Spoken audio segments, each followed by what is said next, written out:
Est-ce que c'est une bonne chose de donner de l'argent à un SDF? Est-ce qu'il ne va pas acheter de l'alcool avec? Est-ce que quelques pièces vont vraiment lui être utiles? Est-ce qu'il s'agit vraiment d'un SDF? Est-ce que toutes ces questions ne sont pas là pour me dédouaner de ne pas lui donner la pièce d'1 euro que j'ai dans la poche? On va analyser tout ça ensemble.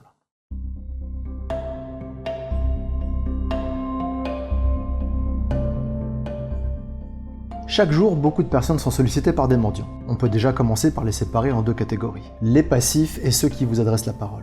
Si la première catégorie est facile à ignorer, quand on ne veut pas leur donner une petite pièce sans avoir la sensation de se faire juger, les autres sont plus difficiles à esquiver. Ils vous abordent dans la rue, lavent le pare-brise de votre voiture lorsque vous êtes arrêté à un feu rouge, ou jouent de la musique plus ou moins bien dans le métro.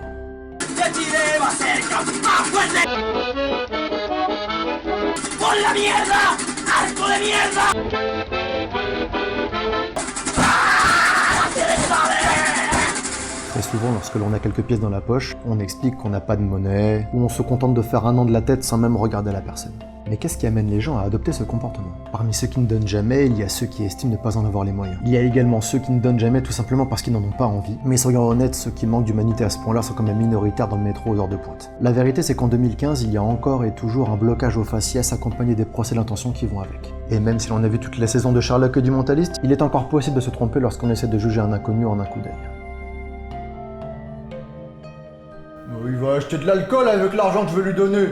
Ça, c'est un blocage qui s'appuie sur un cliché populaire bien ancré dans les esprits, celui du SDF alcoolisé qui déambule une bouteille de vin à la main. Il faut dire que le fait d'être SDF n'est pas le statut social le plus approprié pour éviter de faire une petite déprime, et à lever le coude pour oublier sa condition pendant les quelques heures qui vous séparent de la gueule de bois. Cependant, rattacher ce comportement à tous les sans-abri est un raccourci arbitraire. Et si la personne que vous croisez n'est pas ivre, rien ne vous empêche de lui laisser le bénéfice du doute. Surtout qu'une simple pièce peut limiter les facteurs qui entraînent une surconsommation d'alcool chez les SDF qui conduit bien souvent à une dépendance. Un sans-abri doit se nourrir pour pas cher, et l'alcool bas de gamme, comme le vin de table conditionné en bouteille en plastique, coûte moins cher qu'un sandwich pour un volume plus important, coupe temporairement la faim à cause de l'ivresse qu'il procure, et atténue la sensation de froid pendant l'hiver. Donc, en donnant une pièce, vous lui permettez d'acheter une bricole à manger, et il n'a plus faim. Mais c'est magique! Maintenant, si vous voulez être sûr qu'il ne boit pas l'argent que vous lui donnez, lorsque vous sortez de vos courses, vous pouvez lui offrir un fruit ou un petit gâteau. Pour vous, c'est quelques centimes, et pour lui, ça fait un truc sympa à se mettre dans le ventre. C'est pas un SDF, il est trop propre sur lui! Alors tous les SDF ne portent pas des vêtements troués qui empestent l'urine et n'arborent pas une barbe grisonnante qui empeste le vomi refroidi. Il existe de nombreux endroits où il est possible de prendre une douche et même de laver ses vêtements gratuitement. Par exemple dans le cadre d'une mise à l'abri pour la nuit, ça j'en parlais dans la vidéo précédente. Il n'est pas rare dans certains pôles d'accueil qu'on vous propose de vous tondre la tête ou la barbe si jamais vous vous plaignez de démangeaisons, pour éviter des problèmes d'infestation comme des poux ou des puces. Ajoutez à cela les nombreuses collectes de vêtements qui distribuent gratuitement de quoi se vêtir aux plus démunis, et vous pouvez également rayer ce blocage de votre liste. Mais c'est un réseau de faux mendiants, je l'ai vu sur internet!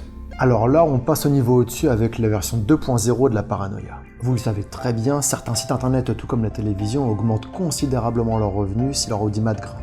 Et quoi de mieux pour créer un buzz que de titiller les Français au niveau du porte-monnaie ou de l'éthique? L'avantage quand on parle de réseau de faux SDF, c'est que du coup ça englobe les deux et que ça rapporte 2 fois plus de clics. Et ces dernières semaines, c'était au tour d'un article de faire le tour de Facebook. Ce dernier s'intitulant « Voilà pourquoi les bébés dans les bras des femmes qui mendient dorment tout le temps ».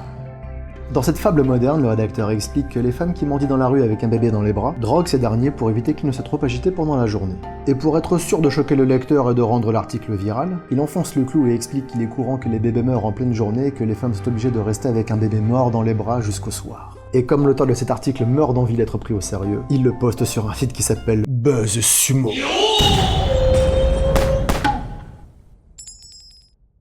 Mais tu veux dire que c'est pas vrai? En effet, il s'agit en réalité d'un hoax canular d'internet, qui est d'origine incertaine et en circulation depuis 2013 dans une version initialement rédigée en anglais. Démentie à plusieurs reprises, elle refleurit pourtant régulièrement sur les sites poubelles. On ne le dira jamais assez, que ce soit dans la presse papier, sur internet ou même à la télévision, il faut toujours vérifier les sources de ce qu'on essaie de vous faire avaler.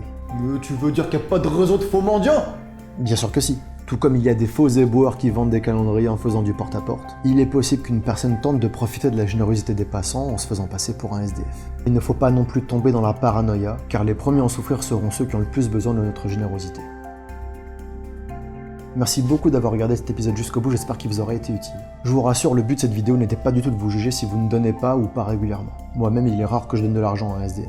Certains d'entre nous sont sollicités quotidiennement par des mendiants, et il va de soi que donner à chaque fois n'est pas possible. Le but de cette vidéo est surtout d'éviter que des personnes qui ont envie de donner ne s'abstiennent de le faire pour de mauvaises raisons.